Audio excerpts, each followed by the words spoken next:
ويسعد لي مسا كل مستمعي الكرمي بحلقة جديدة من برنامجكم الأسبوعي على الكرمي نجوم.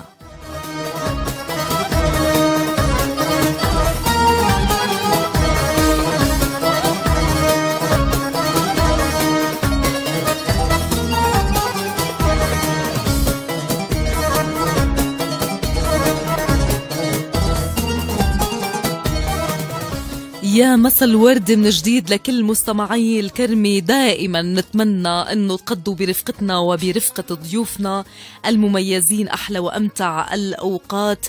طبعا مستمعينا بحلقة هذا الأسبوع من برنامج على الكرمي نجوم، نور استديو الكرمي فنان صاحب صوت جميل وحضور راقي ولطيف، له جمهوره بالأردن ولبنان طبعا من خلال مشاركته بالعديد من الحفلات هناك، كما غنى وشارك بالكثير من الحفلات في كل المحافظات السورية.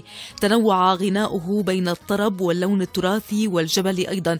ما رح نحكي كثير عن ضيفنا، خلونا نرحب بالفنان مروان سليم وبرفقته عازف العود المميز والمتألق دائما أمير أبو فخر. يسعد مساكم، بداية يسعد مساك فناننا مروان، أهلا وسهلا فيك، نورت استديو الكرمي. الله يسعد مساكم ويسعد مساء الجمهور الكرمي الرائع. يسعد مساك كمان. بدي رحب ترحيب كبير بالمميز والمتألق دائما عازف العود أمير أبو فخر. يسعد لي أوقاتكم، نورتوا. يا حي الله فيك، يا هلا، يا ميت حي الله، أهلا وسهلا فيكم.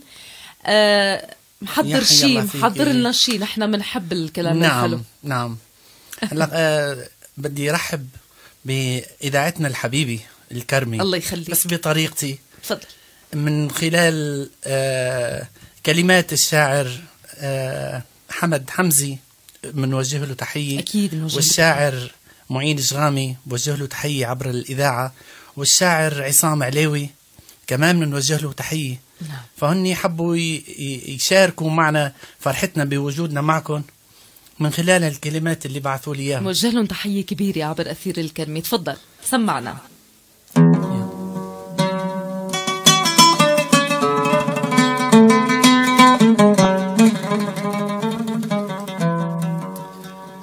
ميجنا يا ميجنا ويا ميجنا، جينا يا كرمي تاني وصل صوتنا، جينا يا كرمي تاني وصل صوتنا. درب العشق كرمال عينك طالبي، من وقت ما كنتي بصفوفي طالبي، وكانوا عتابايا إذاعة طالبي، تكرم يا جمهور الوفا بغني أنا. جينا يا كرمي تاني وصل صوتنا، جينا يا كرمي تاني وصل صوتنا. أنا اللي بالمحبة صنت كرمي، وعزيمي عملت للأجداد كرمي، الإذاعة اللي اسمها للفن كرمي، درع الموهبة وأهل الشباب. جينا يا كرمي تاني وصل صوتنا، جينا يا كرمي تاني وصل صوتنا. يا كرمي الرب وجودك كرمنا، زرعت الفن بجناين كرمنا، ولا فانا الضيف ولا فانا الضيف بالمنسف كرمنا، لأهل الطيب بتشد السحاب، جينا يا كرمي تاني وصل صوتنا، جينا يا كرمي تاني وصل صوتنا. قديش الكرمي سعيدة اليوم، واستوديو الكرمي منور، ونحن سعداء جدا. فرحتونا بهالكلام الجميل وكبرتولنا قلبنا اليوم. بدي ارجع رحب بضيوفي الفنان المتميز والمتألق مروان سليم، وعازف العود أمير أبو فخر. يسعد لي أوقاتكم، يا أهلا وسهلا. أهلا. بعد هالمقدمة الجميلة بدنا هيك لمحة عن مسيرتك الفنية أستاذ مروان. بداية مسيرتك الفنية. بداية المسيرة كانت من المرحلة طبعا بيتميز الإنسان بأكثر من موهبة من طفولته. صح. فأنا من المرحلة الابتدائية كان عندي تميز، ملاقي حالي بالحفلات السمر بمعسكر طلائع البعث، حفلات سمر، صوت مميز. التقيت بالمرحوم الموسيقار نجيب أبو عسلي من أيام الشباب، فلقى بصوتي في شيء يعني مميز. طلب مني إني شارك معه بمسرح الشبيب المدرسي. فلقيتها فرصة كمان نمي موهبتي على إيد موسيقار هو خريج جامع الأزهر. ما شاء الله. هو وبليغ حمدي كانوا سوا. فكل إنسان بتسنح له فرصة معينة. بليغ حمدي سنحت له أكثر من فرصة طلع. المرحوم نجيب أبو عسلي كمان طلع بس من خلال البلد هون ما تماما. فتلمت على إيده. وكانت هي فرصتك. وكانت هاي الفرصة الانطلاقة الشبابية. حلو. وما أدراك بالانطلاقة الشبابية اللي كلها شغف واللي كلها طموح. نعم. قديش كان حلمك كبير بوقتها؟ طبعا حلم أي شاب إنه يوصل موهبته للناس اللي بترعاه، للناس اللي بتحب هالموهبة هاي. فمن خلال بعد ما تلمت على إيد المرحوم الأستاذ نجيب أبو عسلي صار في أكثر من فرصة مسابقة بكذا بدمشق. فشاركت بمسابقة وطلعت من الأوائل اللي انتقتهم اللجنة بهذاك الوقت للمشاركة بفرقة زنوبيا. حلو. فرقة زنوبيا معروفة. طبعا. شاركت فيها، فكنت إلي السوليست الأساسي كمان بالفرقة، كونه صوت مميز. هيك قالوا لي يعني صوت مميز، ما بعرف. جميل. الله يسلمك. عندك خصوصية، نحن كنا عم نحكي تحت الهواء. عندك خصوصية معينة. الحمد لله. في لك يعني بصمتك. في ممكن كان في ما في فرص صارت بشكل بدنا نحكي عن هذا الموضوع يعني مطولا. بدنا نحكي عن هذا الموضوع. فشاركت بفرقة زنوبيا لتقريبا 9 سنوات. من خلالها شاركت بمهرجانات جرش 2 وكمان بدنا نحكي عن مشاركاتك بالأردن وبلبنان بحفلات جرش، وعن فيديو الكليب كثير عنا حكي اليوم. وبدنا نسمع كثير اليوم. لكن حضورك الأكثر حاليا بسويدة من خلال الصبحيات والمناسبات اللي عم بتصير. نعم. اليوم السبت كمان في صبحيات. بس اليوم أنا اعتذرت اليوم. إذاعة الكرمي اليوم نورنا. طبعا إذاعة الكرمي إذاعتنا الحبيبي. نهار معك وأحلى صبحية برفقتكم. بنسمع شيء قبل يا جدي. طبعا أغنية يا جدي هي أول فيديو كليب مصور وإلى قصة. هي الأغنية رح نسمعها، لكن هيك بعد ما تحكي لي لمحة وتحكي للمستمعين شوية عن هي الأغنية. هي الأغنية قصتها كانت كمان انطلاقة رائعة بالنسبة لي. بسنة 2010 أنا عم بسألك تحت الهوا شو مكلفك الفيديو كليب، وأنه قديش الفنان بحس بصعوبة لما بموضوع الفيديو كليب حصرا. نعم. فتفاجأت بأنه لا، هو على حساب كان تصويره على حساب التلفزيون الأردني الشقيق. تماما. بمسابقة، من خلال مسابقة شاركت فيها اللي هي مسابقة صدى الصوت السوري بال 2010. تمام. كان في عدد من كل المحافظات السورية، كونه مسابقة للصوت السوري، ما في خارج سوريا، في متسابقين كثير. فالحمد لله كان لي تميز وأخذت المركز الأول. فكانت الجائزة اللي حصلت عليها وكانت هي اللي هي نعمل لك فيديو كليب. تصوير الفيديو كليب. جميل. كلمة للمرحوم أنور النجار، شاعر توفى بالأحداث. نعم. الله يرحم شهدائنا.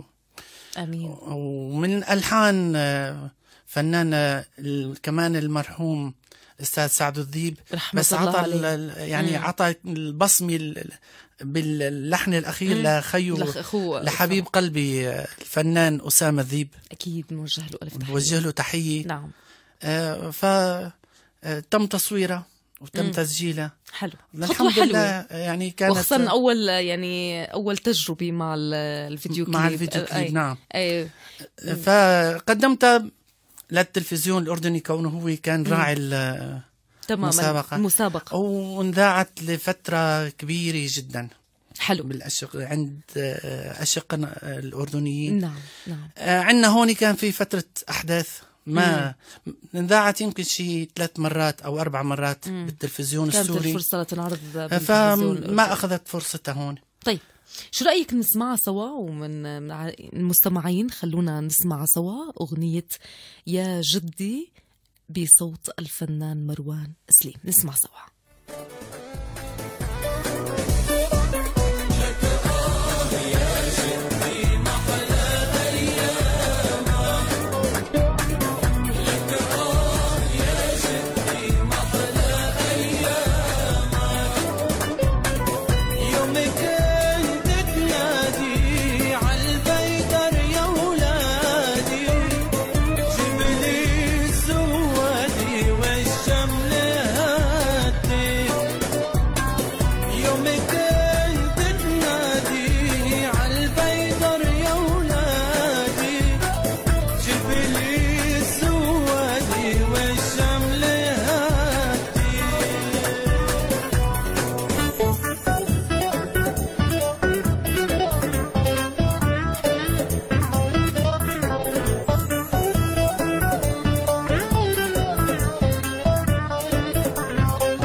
يسعد مساء مستمعي الكرمة من جديد ببرنامجكم على الكرمة نجوم، وبضيوفي بالاستديو الفنان مروان سليم والمتألق عازف العود أمير أبو فخر. يسعد مساكم من جديد.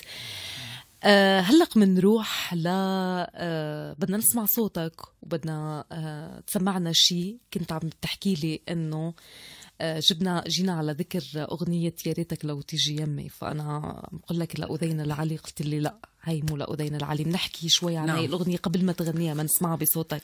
هاي الأغنية من دير الزور، يعني مثل ما عنا نحن أغنية لكتب ورق وارسلك. تماما. هي كلمة يمي كلمة للمنطقة الشرقية بيحكوها، أو الجزيرة. تماما. يا ريتك لو تيجي يمي وسمعت كل صدى همي.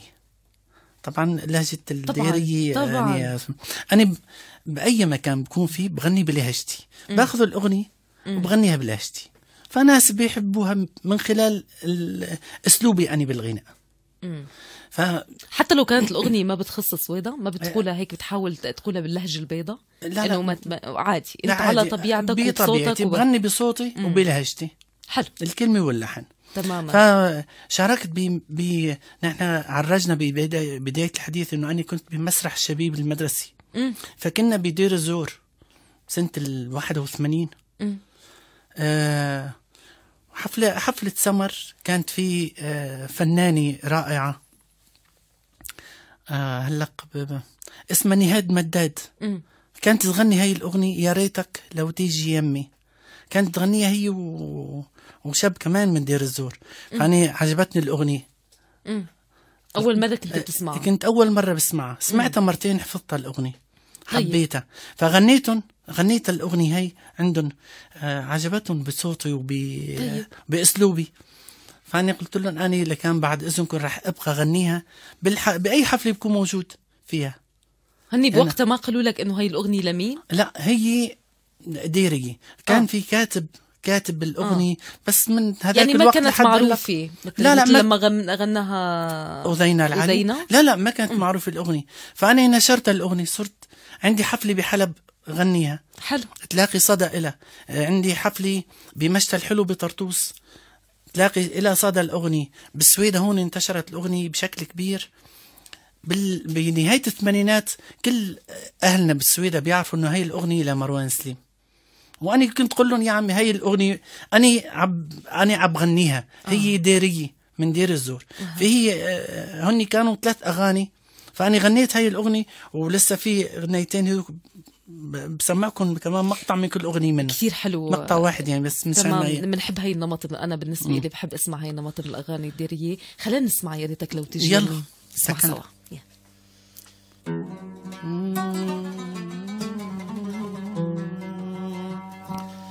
يا ريتك لو تجي يمي وسمعك قصة همي، يا ريتك لو تجي يمي وسمعك قصة همي. أنا زرعتك وردة بعروقي، زرعتك وردة بعروقي، وتريك انت من دمي، وتريك انت من دمي.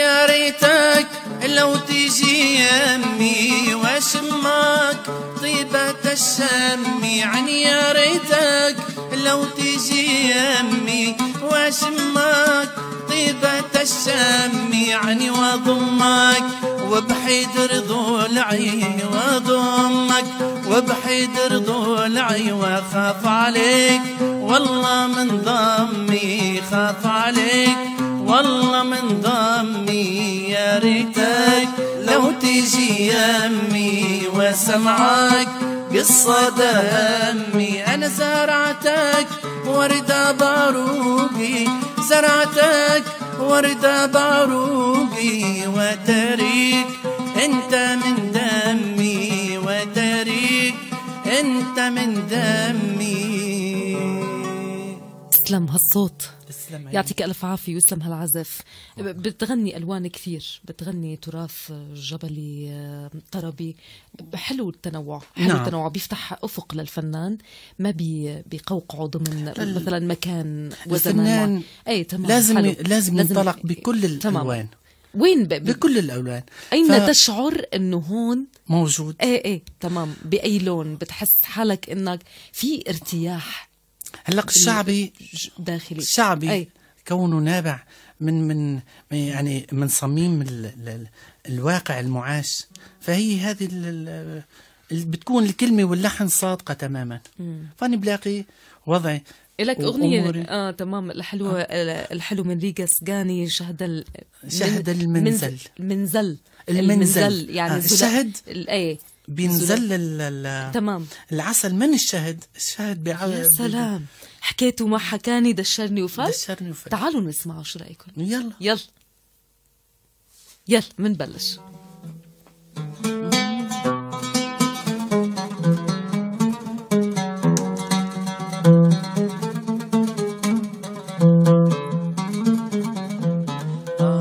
الحلوة من ريق سقاني شهد المنزل، حكيته ما نباني دشرني وفل.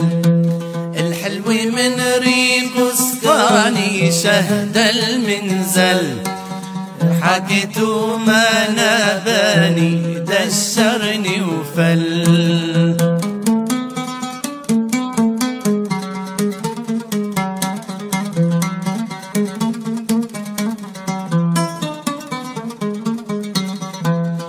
حواجب خط قلم ومكتوب سطور، على جبينة عالمي بتشعشع نور، عنق الحمام وصدر بلور، أخذت كل الأسامي فازت على الكل. الحلو من ريق اسقاني شهد المنزل حكيته ما نباني دشرني وفل. يعطيكم ألف عافية. بدنا نسمع شي شعبي كمان، شو رأيك تسمعنا شي؟ شو عبالك تسمعنا؟ تاني تقسيمي على الرقص شوي.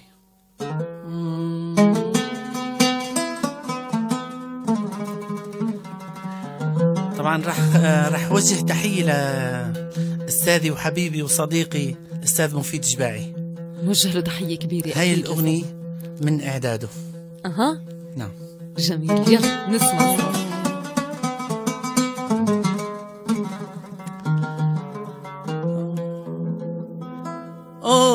أوف يا باي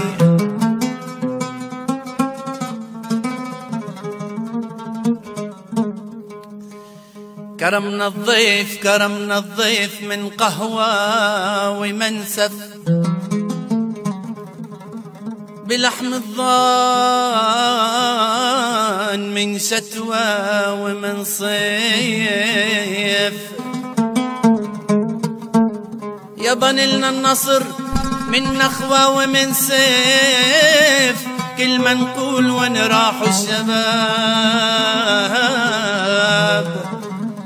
أوف أوف يا باي يا خيال يلي قاصد ديرتنا، يا هلا بضيافة عشيرتنا. يا خيال يلي قاصد ديرتنا، يا هلا بضيافة عشيرتنا. يا خيال اشرب قهوة جبلنا، يا خيال اشرب قهوة جبلنا. طعم الهيل تلاقيه بقهوتنا، طعم الهيل تلاقيه بقهوتنا.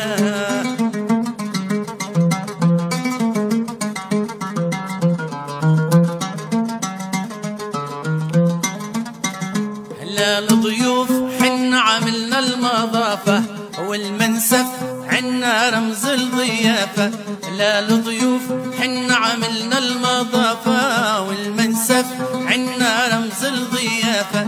جانا الضيف بمواسم جفافة، جانا الضيف بمواسم جفافة. نقري الضيف لحم الضان بديرتنا، نقري الضيف لحم الضان بديرتنا. يا خيال يلي قاصد ديرتنا، يا هلا بضيافة عشيرتنا. يا خيال اشرب قهوة جبلنا، طعم الهيل تلاقيه بقهوتنا، طعم الهيل تلاقيه بقهوتنا. يعطيكم ألف عافية. الله يعافيك. لسه ما سمعنا اللون الطربي، كمان بدنا نسمعه. حضرتك أول لقاء إذاعي بإذاعة الكرمية شرفتنا. نعم. لكن لك لقاءات تلفزيونية. نعم. إلي لقاءات اثنين. ايه؟ عبر شاشتنا الرائعة الدراما. طبعا لقاء اثنين كان كل لقاء مدته تماما ساعة كاملة على الهواء. جميل. نعم. جدا. لما بنقول المجال الفني، الحياة الفنية، دغري انه بنقول شو صعب يعني المسيرة امام الفنان شاقة. في شاقة ومتعبة. نعم. جدا، وفيها يعني عراقيل كثيرة. نعم. بدي منك يعني تحكي لي اليوم شو أكبر العراقيل اللي بيواجه الفنان بشكل عام، والأهم بدنا نسمع منك اليوم الصعوبات اللي بتواجه الفنان بمحافظتنا، بمحافظة السويداء. نعم. هلا طريق الفن طريق شاق، بس الواحد بيشعر بحلاوة الشقاوة اللي مر فيها، انه نال جزء من المراد اللي بده اياه. يعني لما بيكون مشي بطريق صعب لقى شيء حلو، الناس حبته. فبتريحوا، يعني بيرتاحوا نفسيا من التعب اللي وصل، بس ما زال عنده مشوار طويل. صحيح. الفنان أنا برأيي في عراقيل كثير أمامه. نحن عندنا هون خصوصا بالسويداء الفنان اللي بالسويدة عم بلاقي فيه عراقيل انه ما في شركات انتاج تتبنى، مع انه في اصوات جميله، في عنا اصوات رائعه حلوه يعني اذا انتعب عليها واذا تم تبنيها من قبل مثل ما ذكرت حضرتك شركات، فانا اكيدي انه رح يصير عندنا نجوم. نعم فعلا. نعم. هلا بلبنان في اكثر من حدا بيشتغل بيسوي على مبدأ الشركه، بيتبنى صوت، بيتبنى بكذا.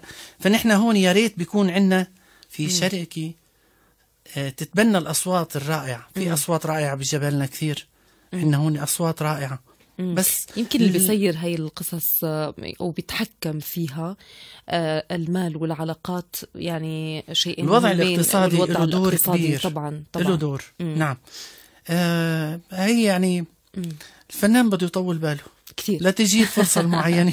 تماما. يعني أنا بعد مضي سنوات عديدة لحد بدأت تجي فرص بسيطة يعني من 2010 لحد هلأ تقريبا صرت تلاقي إنه الفرص صارت تجي بس على البطيء. نعم. هلأ حال الفنانين كلهم بما إنه قطعنا بظروف صعبة كمان، يعني أنت كمان شفت طلعت لجمهورك بالأردن، كان لك حفلات شاركت بالأردن يعني من خلال مشاركاتي بالوقت اللي كان هون الوضع مكركب. الوضع هون مكركب. تصير لي فرصة أطلع، يصير في حفلات أطلع، يعني تتابع موهبتي. إلي جمهور يعني من القديم بلبنان بالأردن. جميل. شاركت بمهرجانات جرش، فصار إلي جمهور بأكثر من مكان. حلو جمهور الأردن. بغني اللون الشعبي. اللون الشعبي مطروق هون وبالأردن تقريبا نفس الكلمة نفس اللحن. تمام. ما بتلاقي صعوبة. لا ما في صعوبة. بدك تنتقي شيء خاص مثلا لا بغني لهم الأغاني اللي موجودة يعني. تمام. حكيت لي انه محضر شيء لغزة. طبعا تحية لأهلنا جميعا الصامدين بغزة، في كلمات جميلة نسمعها. نعم. من حضرتك. هي الكلمات أنا رح أديها، بس هي من شاعرنا الرائع أبو مرهف عصام علوي، شاعر الجبل، معروف أكيد على مستوى الجبل يعني. نعم. فهو حب يهدينا هالكلمات هذولي ونبرزهم من خلال الإذاعة الكريمة الحلوة. تفضل. وقريبا إن شاء الله هي رح يتم تسجيلها بشكل نهائي وتصويرها إن شاء الله، وإهدائها للشاشات المرئية إن شاء الله قريبا. جميل يعني جدا، مشروع جميل. تفضل.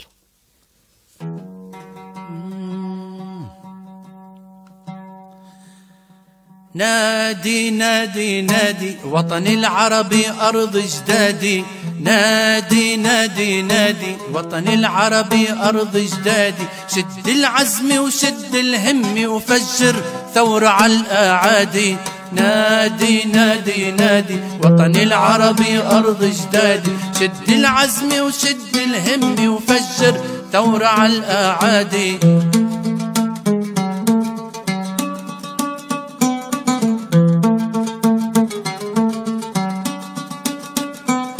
عجل يا ابني شد الهم وخلي جبينك يعلى القمة، عجل يا ابني شد الهم وخلي جبينك يعلى القمة، شعبك غزة ينادي الأم ويرمي بدم تراب بلادي، نادي نادي نادي وطني العربي أرض جدادي، نادي نادي نادي وطني العربي أرض جدادي.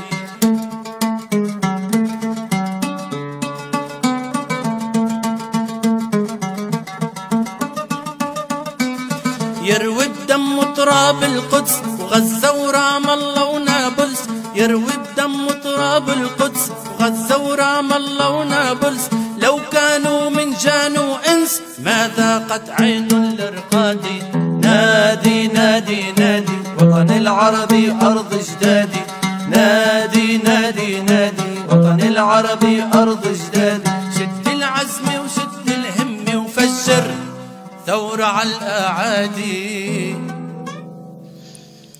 جميل جدا، يعطيكم ألف عافية. خطوة مهمة جدا إذا لامس هذا المشروع أرض الواقع وتم طبعا تحضير هذا الشيء، هاي الفكرة الحلوة إن شاء الله. مثل كمان ذكرت لي أنه عندك شيء جديد، تحكي لنا شوي هيك مخططات شي رح يشوف النور أو شي عم بتحضر له، شي رح نسمعه قريبا إن شاء الله؟ إن شاء الله قريبا في لي مشاركات بسهرات رمضانية عبر شاشة التلفزيون السوري وشاشة الدراما. خلينا إياكم. فبده يكون عندي أكثر من لقاء بحما، محافظة حما. حلو، جميل جميل. تقدمت لي دعوة رسمية يعني من خلال مشاركاتي. لما بتروح على أي محافظة بتختار الشيء من تراث هي المحافظة وبتغنيه بشكل عام؟ خلص عندك هالجعبة هي من الأغاني بتغنيها بأي مكان بغني يعني الأغاني اللي عم بغنيهم هني طالعين من كل الجمهورية العربية السورية. حلو حلو، جميل. أغنية من جميل. هون، أغنية من هون، أغنية من هون. أي الفساء الحلوة كمان قريبا. أنو أكثر جمهور حبيته؟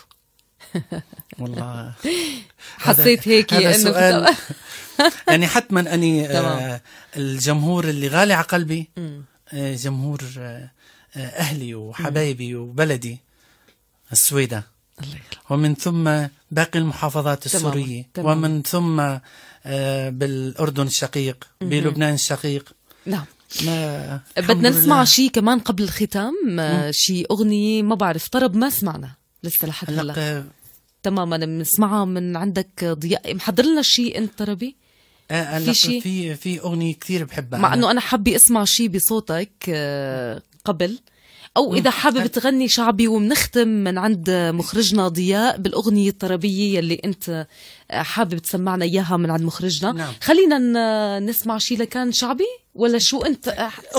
اغنية على ذوقك تفضل، يلا بنسمع سوا. يا ساكن قلبي والروح، لا لعفراقك لا بدك تتركنا وتروح، هيدي الله ما لا. يا ساكن قلبي والروح، لا لعفراقك لا بدك تتركنا وتروح، هيدي الله ما لا.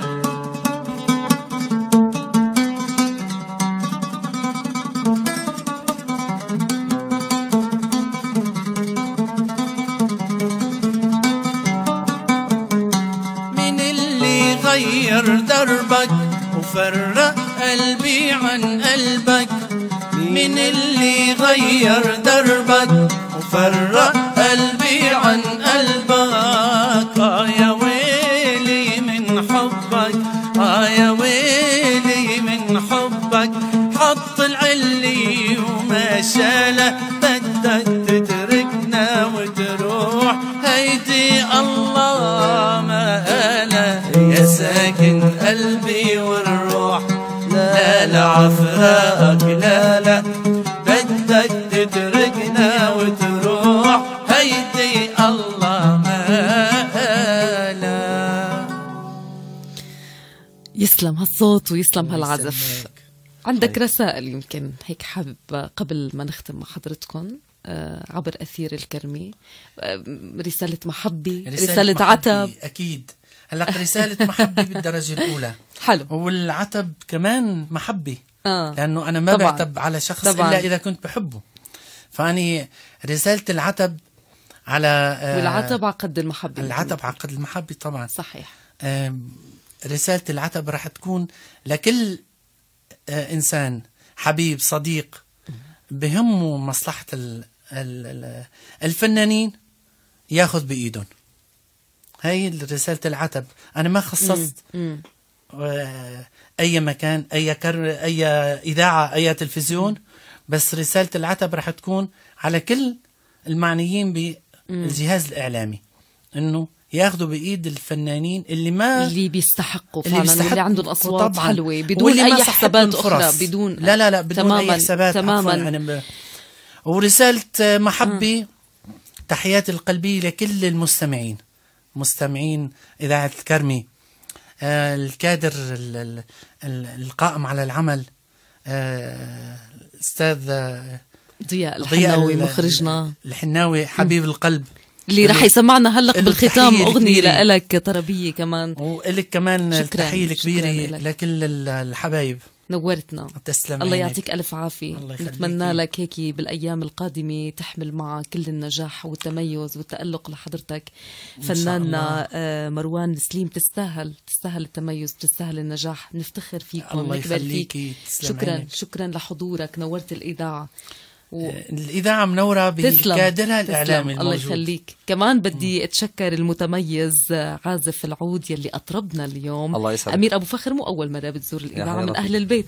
الله يسعدك. شكرا لضيوفنا. نشكرك أنسة شذا على الاستضافة الحلوة. شكرا كثير لكم. نشكر كادر الإذاعة الكرمي على القائمين على هذا العمل، على رأسهم الدكتور فاروق شرف والمخرج الغالي ضياء الحناوي. يسعد مساكم. شكرا كثير لكم، والشكر موصول لكم مستمعينا على طيب المتابعة. قبل الختام تقبلوا أجمل تحيات فريق العمل بإشراف الدكتور فاروق شرف.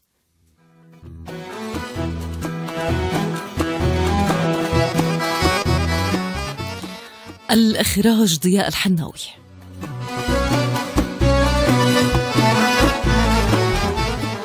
كنت معكم في الإعداد والتقديم من داخل استديو شذا جودية.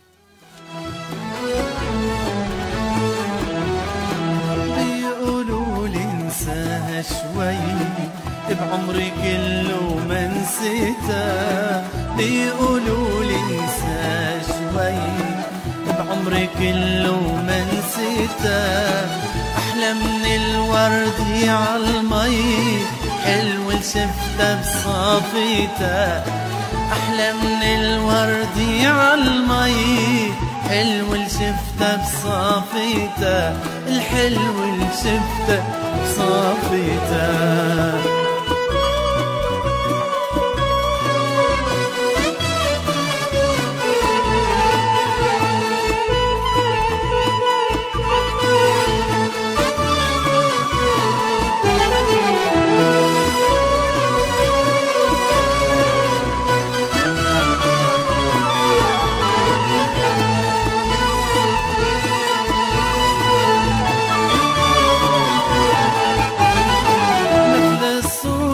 شاشة نورة بالمعمورة ما لا خير، بدي زورة وشم زهورة خذ بحورة بر ومي.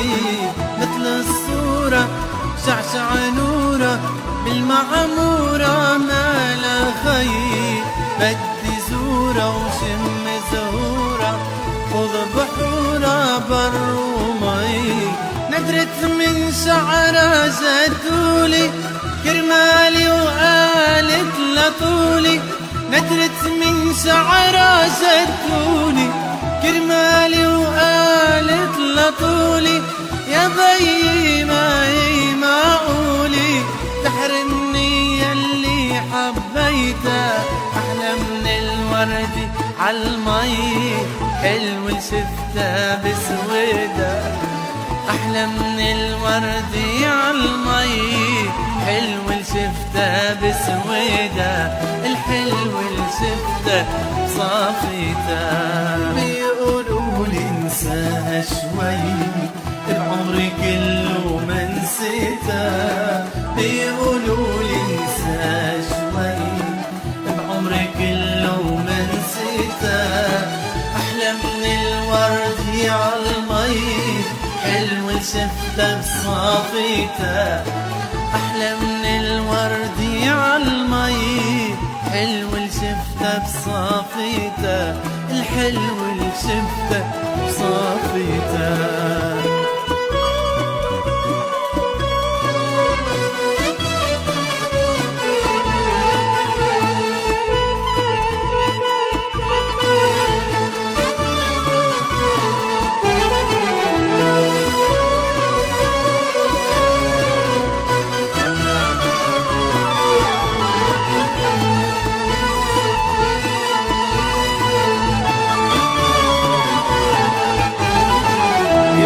خضر وجهه بدر شعراته شلال، كل السحر وعطر الزهر بسمات الدلال.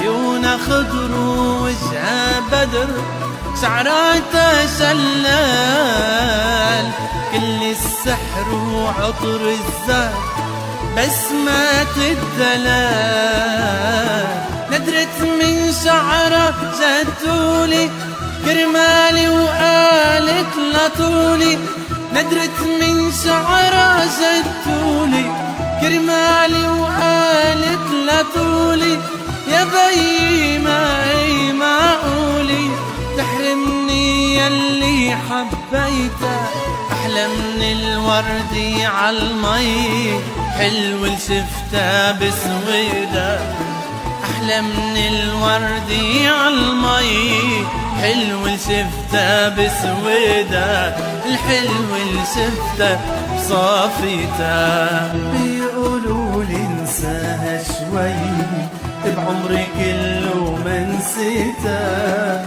بيقولولي انساها شوي بعمري كله ما نسيتها أحلى من الورد عالمي حلو الشفته بصافيته أحلى من الورد عالمي حلو الشفته بصافيته الحلو الشفته بصافيته الحلو الشفته بصافيته